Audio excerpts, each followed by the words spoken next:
Saludos everybody, welcome back to Decent Shirt, where we play cards while we wear decent shirts. And while heroes get remembered, legends never die. And that is the case for none other than the ultimate OG fruit dragon, Ladogon from base set.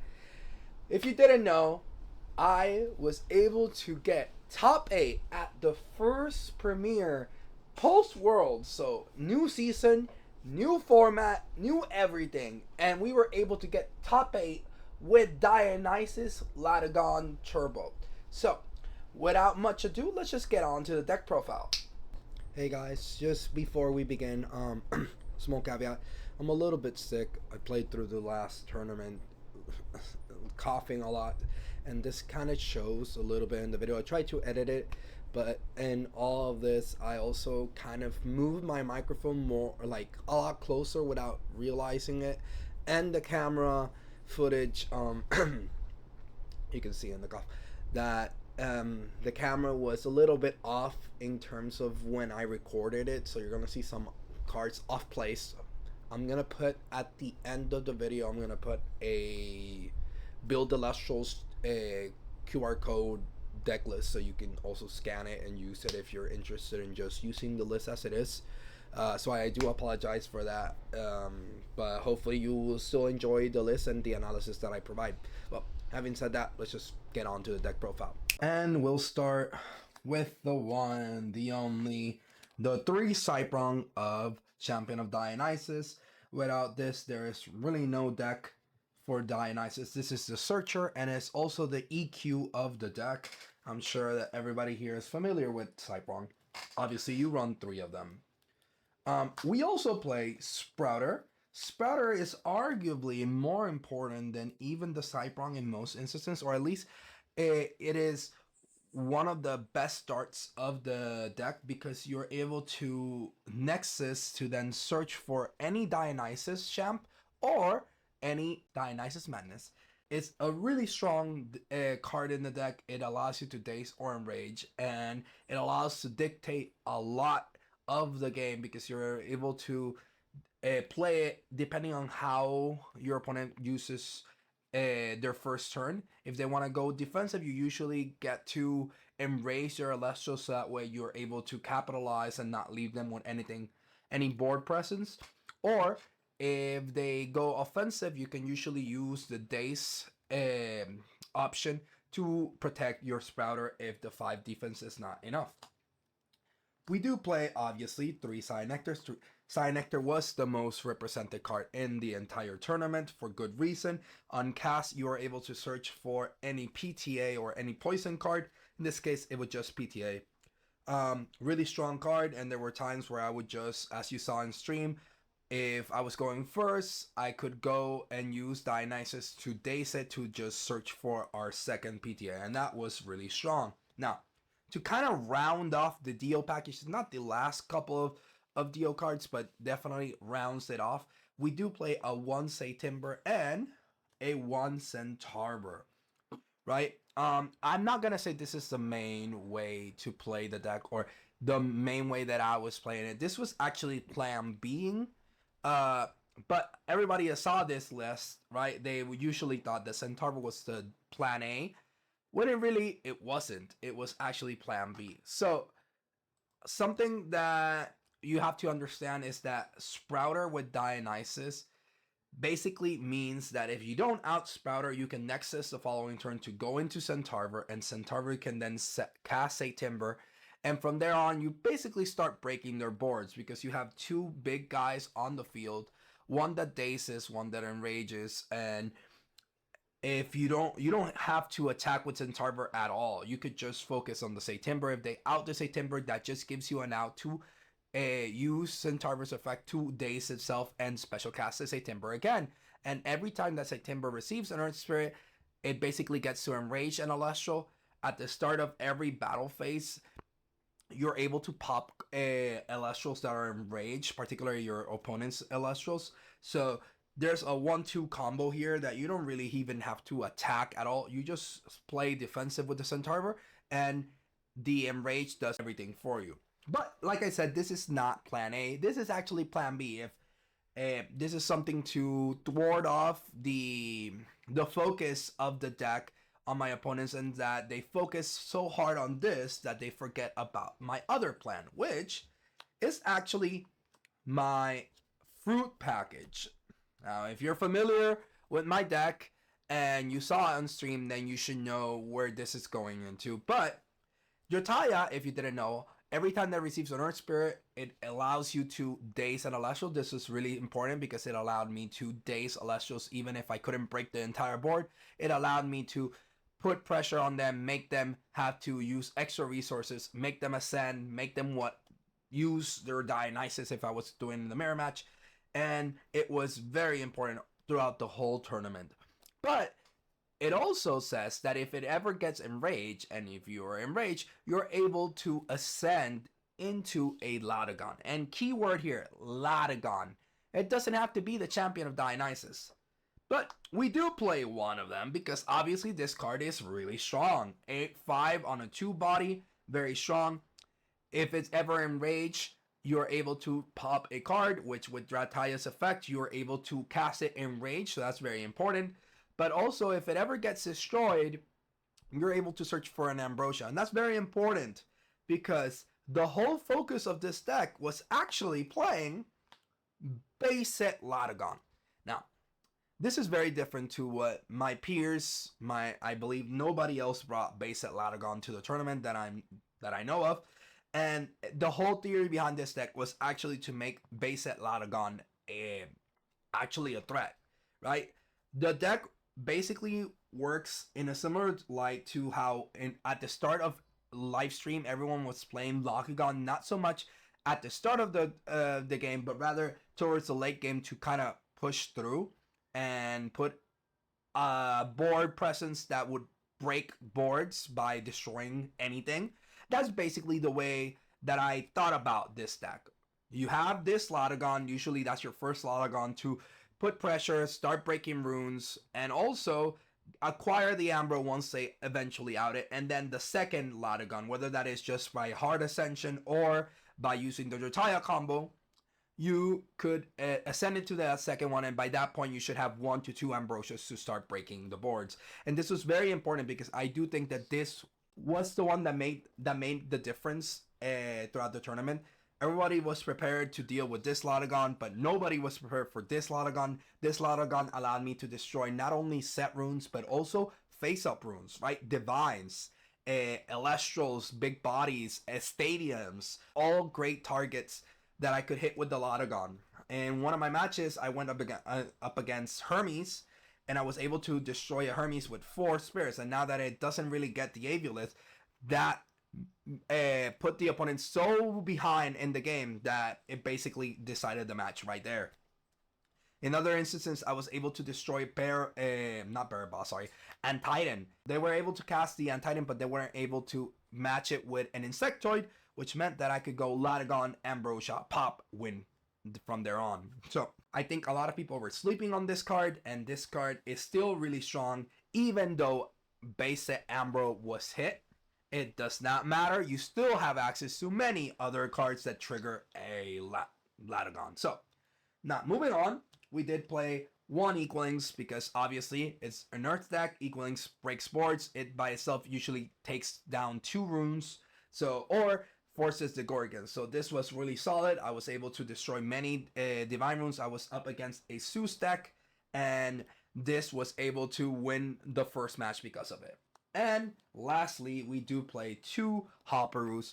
Hopperoo was really solid throughout the whole game and throughout the whole tournament. There were 3 games that I won off Hopperoo alone because I was able to swing over my opponent, or I guess beat across my opponent. Even though they had their boss Celestial, I could just swing for game, hit them directly, and that's exactly what I did with Hopperoo. And this won me the game a couple times throughout the tournament. So very, very valuable card. Worst case scenario, I could just go with the Hopperoo if I couldn't set up my board, swing directly, do 1 chip damage, but also add foretelling an Earth card. And as you can see, there's a lot of Earth cards. I haven't even gotten into the runes, but you can already see this deck is Earth through and through. Now, obviously, we couldn't have a deal deck without Dionysus. Self-explanatory. Card can daze or enrage. It allows you to go defensive or offensive whenever you see fit. Speaking of, I did play 3 Ambrosia's Cornucopia. I'll go more into detail about this when we get to, I believe, the last counter I'll discuss. But essentially, it was 3 new targets that could proc the Ladogon. I wasn't relying on just the OG Ambro that would heal. But also, this card was able to draw me cards, and there were so many instances in which this came in super clutch throughout the tournament because that extra draw really did make a lot of difference. And obviously we did play 2 Ambros. We can't play 3. It's semi-limited, so 2, it is what it is. But still, 5 targets, that's 1/8 of your deck. That means that you're usually going to see at least 1 to 2 of any of these Ambros throughout the game because the deck does draw, it does search, and it's a lot faster than Dio players are usually used to. We do play, obviously, our one-off Earthquake.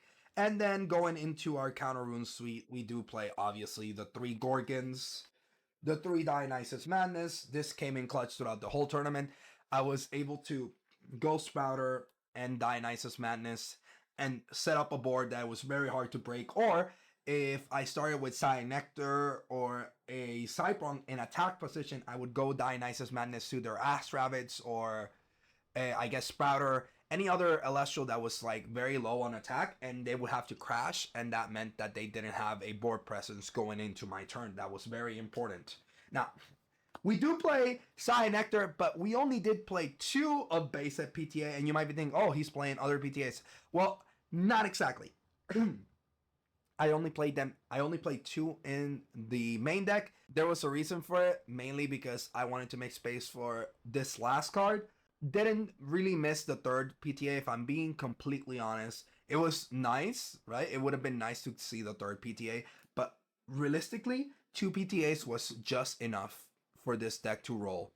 And lastly, I think the unsung hero of this deck was Nectar of the Gods, Dionysus Chalice.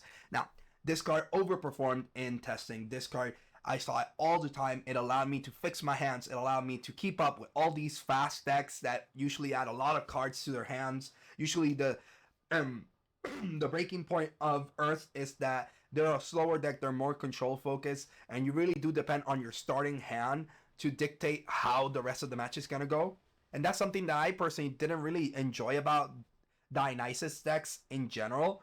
But I found the sweet spot with this Ladogon package and the Nectar of Gods, especially because these 3 Ambrosias were Earth's cards, so I could, at worst, discard Ambrosia, so I could draw 3 cards. And again, that was really, really solid.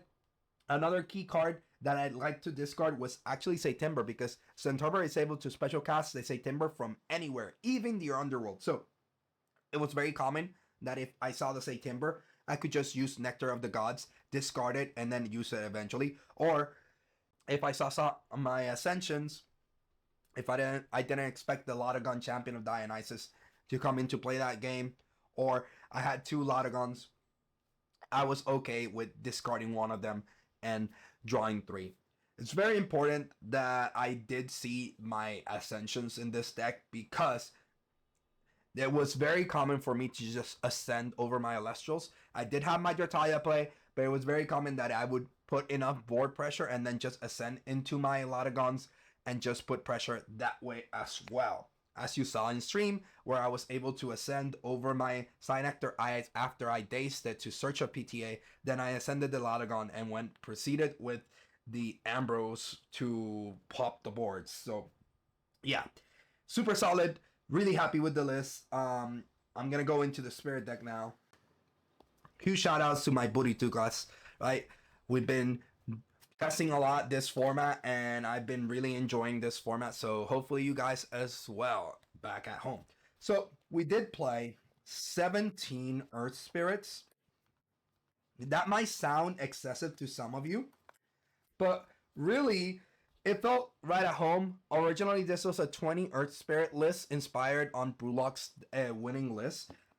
Obviously, with different ideas in mind, but Brewlock truly showed that a 20 Earth list was pretty capable because you just have so many options available in the Earth deck.